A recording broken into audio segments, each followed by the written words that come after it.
So I'm Emma Grinter, and this evening I'm going to tell you how I've stayed sane and I'm still climbing in the snakes and ladders world of e-commerce. So this is me. When I received this little figure, I didn't think it was me. I thought maybe it was a man.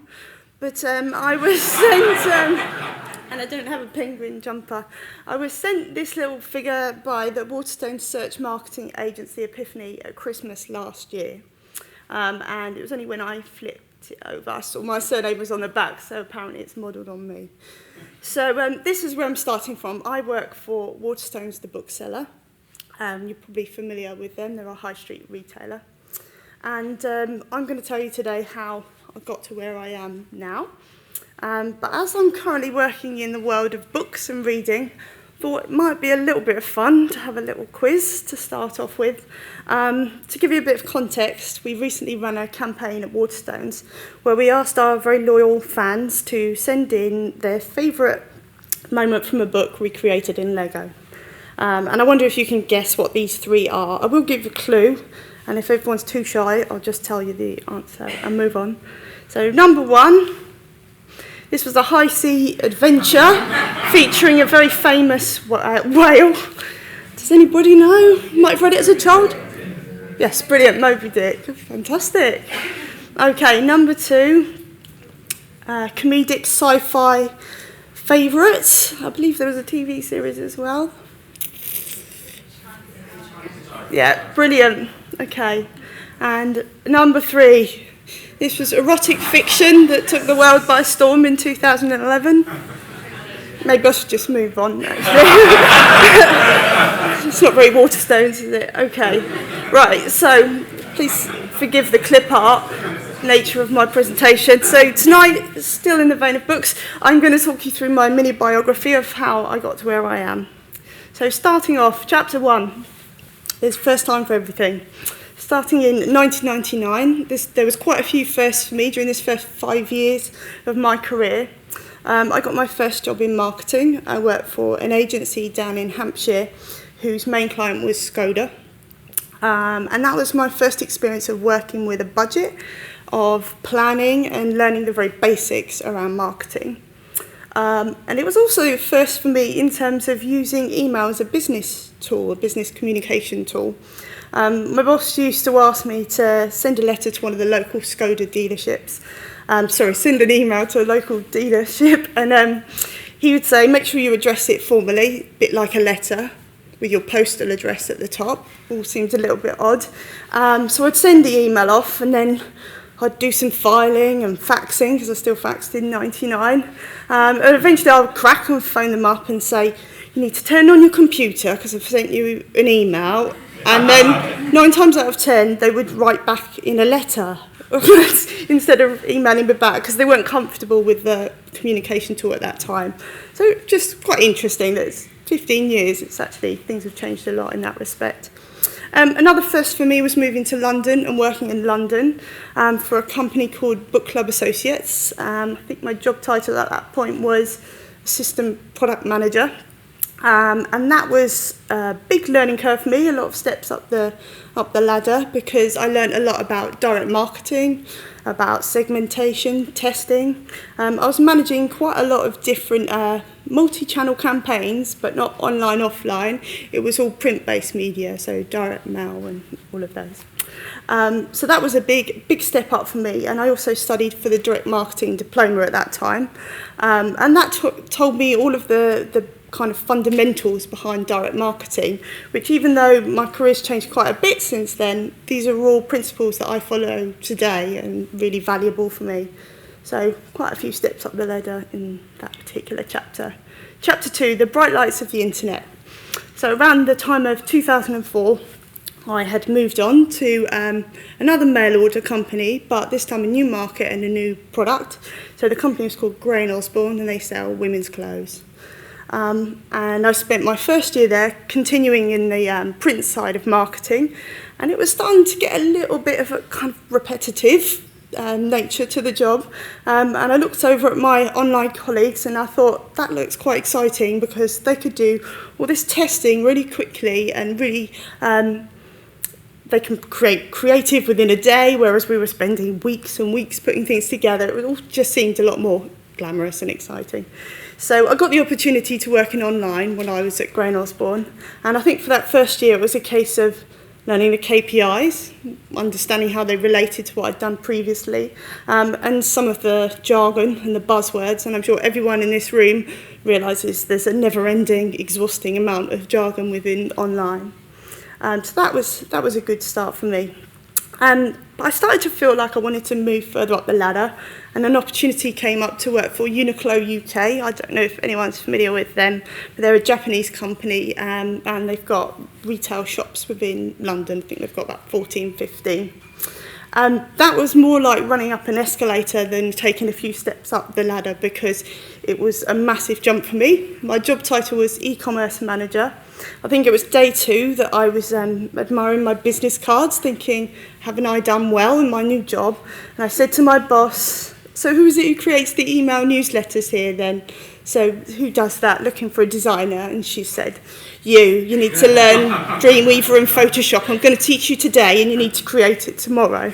And I think by the end of that week I was sending out the email newsletters to 80,000 odd subscribers. And that kind of illustrates how when you see people's job titles and the job descriptions, you're never quite sure what you're going to get into.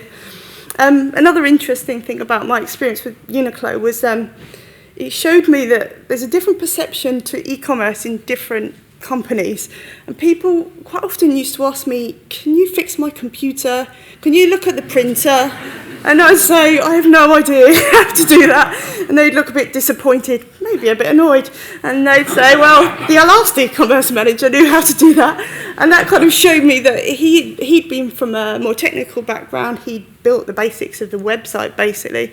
And they brought me in because they needed somebody with more of a direct marketing focus to lead the website in that direction. Chapter 3, Deja Vu.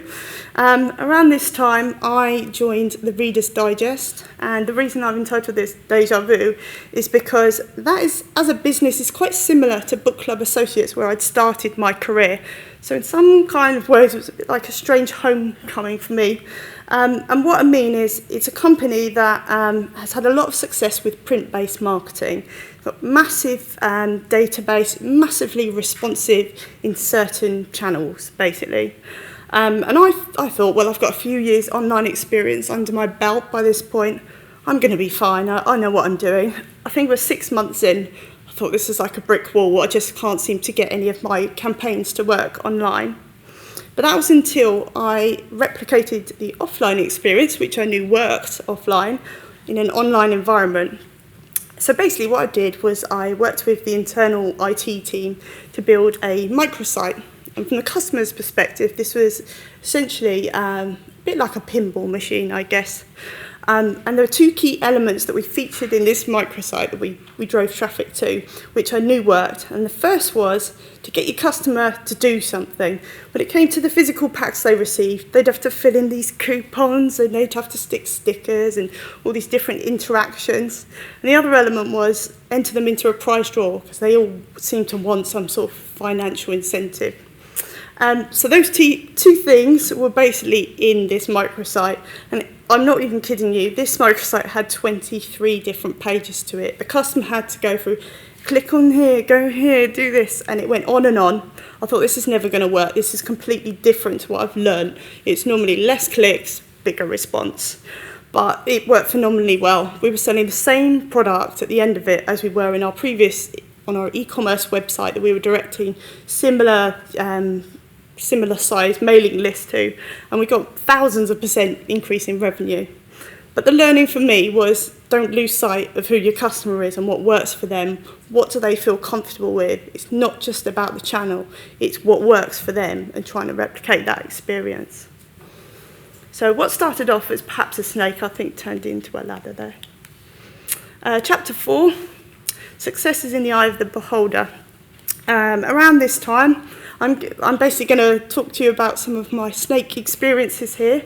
I was made redundant for the third time in my career, beginning of last year, and I'm well aware that this isn't something that is unique to us in online marketing or in e-commerce. It's very much happens in lots of different industries. But I do think sometimes marketing are quite high in the firing line, and particularly in terms of online, because there can be, from some boards, there can be a slightly short-sighted approach of not wanting to invest in the technologies behind it and not seeing the results for free through Facebook or whatever is their perspective on online. However, that being said, for me, it was an opportunity for me to think, what is success for me? As I've probably illustrated before, it's not just about your job title, it's not necessarily about your salary or ticking a box. For me personally, it was finding an opportunity that brought together all of my previous experiences and the things that I enjoyed and I felt that I was good at. And in the middle of last year, this is bringing us back up to date, I joined Waterstones, and I think at that time they were looking for somebody who could come in and manage the third parties, who could understand the fairly unique world of the balance of a bricks and mortar shop and the online channel as well, and really have that kind of multi-channel mindset. So in the end, it worked out fairly positively for me. So still in the vein of books, I hope you're not getting too bored of the theme by now. So my epilogue, conclusion, is that I think people entering the industry now and joining the world of e-commerce, they need to really be prepared that they should be agile and they should be in control of their own career, because you never know what's going to happen next. You need to accept the fact that you're not likely to get a lot of formal training. It's not like other industries where there's something really specific that you need to learn to get ahead. I think I was quite fortunate in that I had a qualification that I studied for early on that's helped me throughout. You need to learn from your colleagues, you need to learn from events like this and the Holy Grail, e-consultancy. That's always a good one for us to learn from.